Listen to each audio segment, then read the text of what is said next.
권혁수 앵커, 이번 주 주제가 뭔가요? 네, 중국 최대 클라우드 기업 알리바바가 AI 칩을 자체 개발했다는 소식 들어보셨을 텐데요.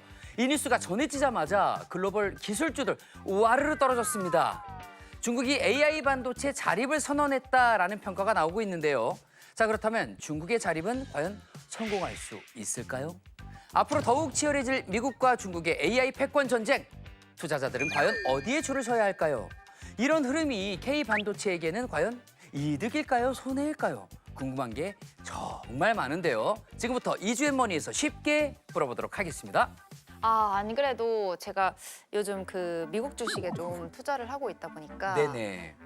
며칠 동안 조금 좀 그랬습니다. 올해 1월 이 딥시크 사태 다들 기억하실 거예요. 네네. 그 악몽이 이렇게 반복되는 거 아니냐라고 우려하는 목소리가 지금 굉장히 큽니다. 어떻게 보시나요?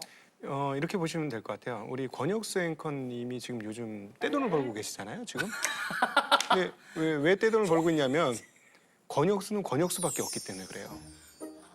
그걸 우리가 경제용어로 독점이라고 표현할 수 있습니다. 와, 번역수를 제가 독점하고 있는 거예요. 예, 그렇죠. 그때는 어떻게 되면 출연료의 몸값이 계속 올라가게 되는 거죠. 네네. 엔비디아가 시가총액 1등이에요. 왜 그럴까요? 독점이기 때문에 그렇습니다. 음. 근데 왜 주가가 이렇게 휘청거렸느냐?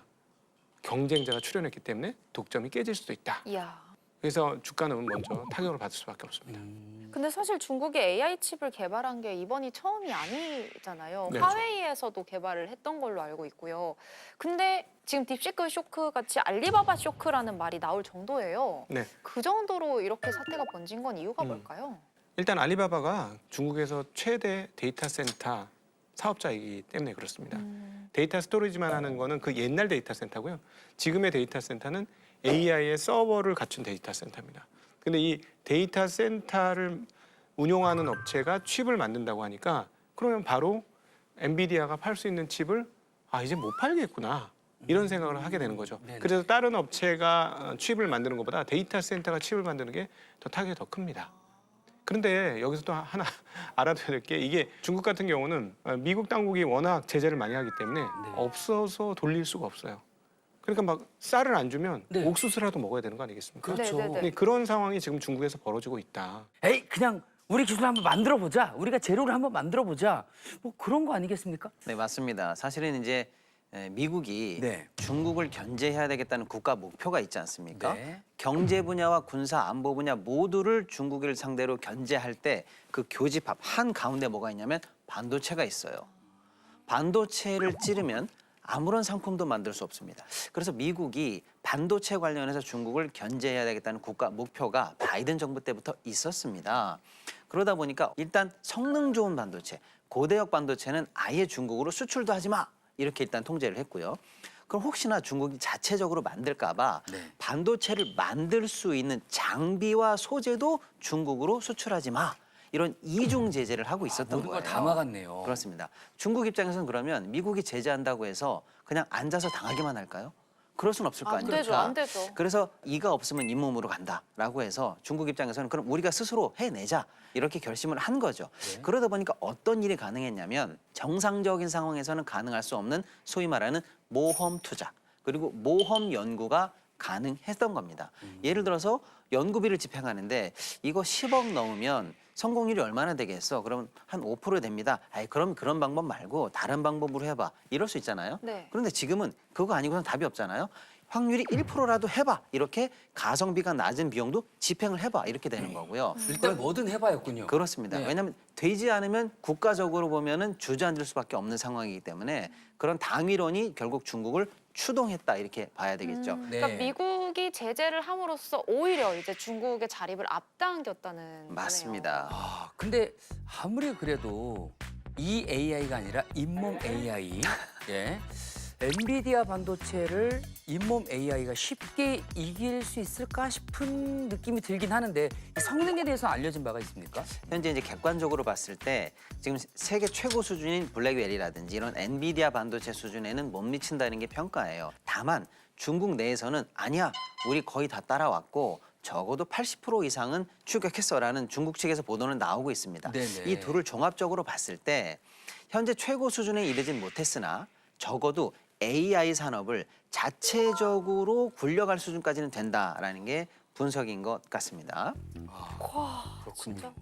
그런데 이 와중에 미국은 반도체 제재를 또 한 번 강화했습니다. 이제는 중국 공장에 미국산 장비를 못 들여오게 한다고요? 아, 그래서 삼성, SK 하이닉스 주가가 출렁였던 거군요. 왜냐면은 저희 삼성이나 SK 하이닉스도 중국에 좀 대형 공장을 운영하고 있잖아요. 그렇습니다. 네네. 네, 지금 삼성 같은 경우에는 중국에 투자된 금액이 약 29조 6천억, 어. 거의 30조 가까운 돈을 투자해서 공장을 운영하고 있고요. 네네. SK도 약 15조 이상을 투자해서 공장을 운영하고 있습니다.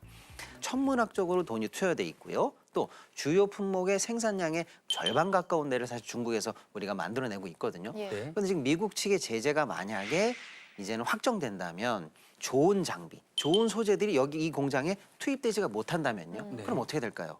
이제는 여기서 만드는 제품들은 다 옛날 제품, 소위 말하는 레거시 제품, 한 유행이 지나간 제품만 남게 되겠죠. 점점 이 공장이 말 그대로 사장될 수도 있다라는 우려가 커지는 거죠. 우리 반도체 회사 입장에서는 사실은 굉장한 악재다 이렇게 평가받을 수가 있는 뉴스죠.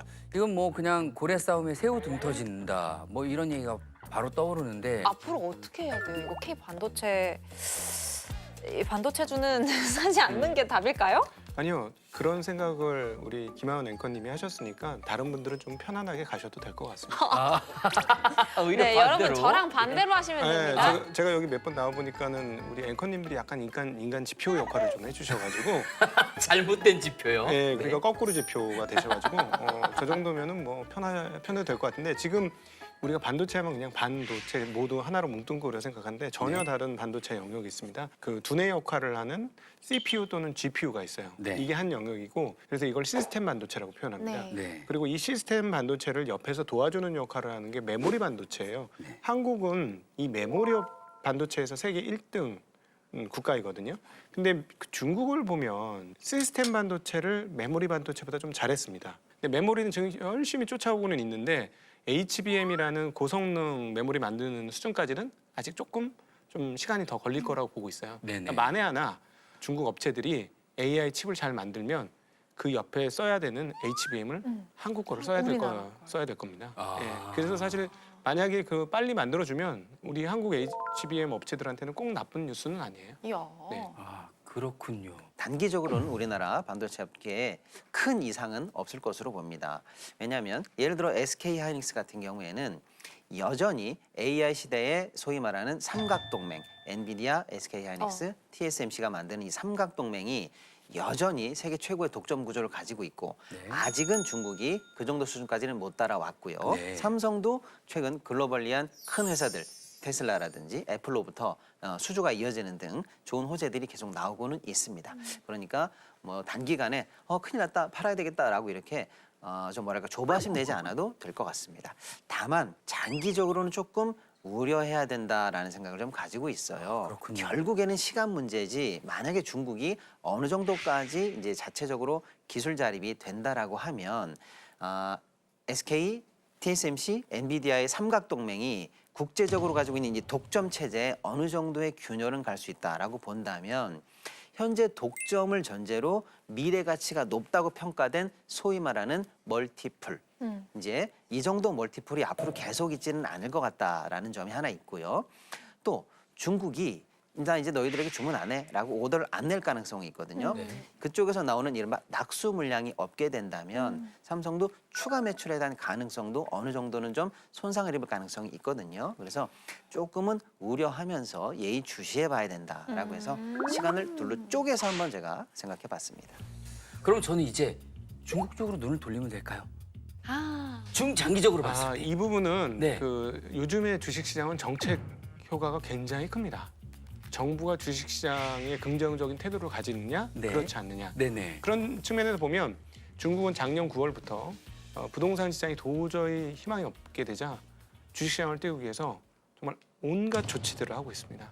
근데 이제 그 과거의 고점을 좀 돌파를 했거든요. 그래서 52주 신고가로 해서 1년의 고가를 드디어 도달을 했는데 이 정책이 지속될 것 같습니다. 그래서 중국 주식에 대해서 아직 한국 사람들 별로 관심 없잖아요. 네. 관심이 생길 때까지 계속 오를 거라고 보고 있습니다. 우와, 캠브리콘이라는 회사가 있어요. 캠브리콘? 이 회사는요. 연초 대비 지금 112%나 주가가 올랐고요. 최근 한 달에만 100%가 올랐습니다. 또 이와 유사한 회사들이 몇 개 더 있는데요. 30에서 50% 이상 오른 종목들이 굉장히 많습니다. 우와. 주식시장 입장에서는 중국 ETF나 중국 관련주에 대해서 적극적인 비율을 가지고 한번 살펴보시는 것도 지금은 나쁘지 않다. 저는 그렇게 생각하고 있습니다. 네. 그렇군요. 아, 그래서 요즘 중국 ETF에 눈길을 갖는 분들도 많이 계시더라고요. 그 기업을 분석하기 힘드신 분들은 그 업종에 대해서 ETF로 접근하는 건 괜찮으시고요. 대신에 이제 AI 관련주들이 정말 말도 안 되는 가격까지 올랐어요 지금. 예, 그래서 그쪽은 좀 그쪽은 좀 조심하실 필요가 있다. 자, 마지막으로 미국 얘기도 안 하고 넘어갈 수는 없습니다. 요즘 미국 증시가 과열이다라는 얘기가 나올 정도로 많이 높아져 있잖아요. 자, 글로벌 강자인 미국이냐 아니면 성장 잠재력이 있는 중국이냐. 과연 둘 중에 어디가 나을지 고민되거든요. 두 분 생각은 어떠신지요? 미국을 보면 네. 과열은 맞는데 거품은 아직 아닌 것 같아요. 아, 그게 또 다르군요. 과열과 거품의 경계가 있군요. 예, 그렇죠. 그 역사적으로 보면은 지금 이익 대비는 고평가가 맞아요. 근데 이제 미국은 조금 분할을 해서 다층적으로 보셔야 되는데요. 미국을 대표하는 기업들이 돈을 너무 잘 벌어요. 현금이 쏟아집니다. 그런 기업들은 가치 대비 주가가 높다고 할지라도 계속 돈을 잘 벌기 때문에 상관은 없고요. 네. 그다음에 뒷단으로 거시적으로 봤을 때 매우 중요한 포인트는 하나가 또 있는데 뭐냐면 금리가 미국 금리가 내려갈 것이라는 점이에요. 네. 그거는 주식시장에 되게 호재죠. 왜냐하면 돈의 양이 늘어나니까. 예. 박시동 평론가님, 이 얘기도 맞지만 중국의 성장세 여기에 투자하는 것도 좋은 방법이잖아요. 맞습니다. 네. 이제 미국 시장이 버블이냐, 거품이냐, 고점이냐 이런 논란이 있는데 네. 실적이 있어요. 네. 그리고 실체가 있고요. 네. 앞으로도 추가적으로 AI라든지 이런 주도주들이 가야 될 길에 허들보다는 꽃길이 더 많아요. 다만 지금까지 미국 증시가 쭉 최근 몇 년간 올라왔던 이 어마어마한 에너지가 있거든요. 네. 전 세계에서 가장 많이 올랐고요. 뭐 몇천 % 오르지 않았습니까? 네네. 특정 종목 같은 경우에는 그 정도 에너지가 앞으로도 계속 있을 것이냐. 저는 그 부분은 조금 의구심이 있습니다. 근데 그 그래프가 중국에서는 나올 수도 있다는 거잖아요. 그렇습니다. 이제는 조금 더 중국 쪽이 더 낫지 않느냐라고 생각하는 게 네. 중국의 확실한 굴기, 그다음에 정부의 지원, 민간의 어떤 서포트 이런 것들이 성과를 내면서 어느 정도는 올라오지 않을까 그런 생각을 하고 있습니다. 네, 오늘 알리바바의 AI 칩 개발 소식부터 앞으로 우리나라의 반도체 시장에 미칠 영향 그리고 투자자분들을 위한 조언까지 꼼꼼하게 짚어봤습니다. 자, 오늘 이야기가 제발 여러분들에게 그리고 저희에게 큰 도움이 되길 바라면서 오늘 좋은 말씀 들려주신 곽상준 대표님 고맙습니다. 감사합니다. 감사합니다.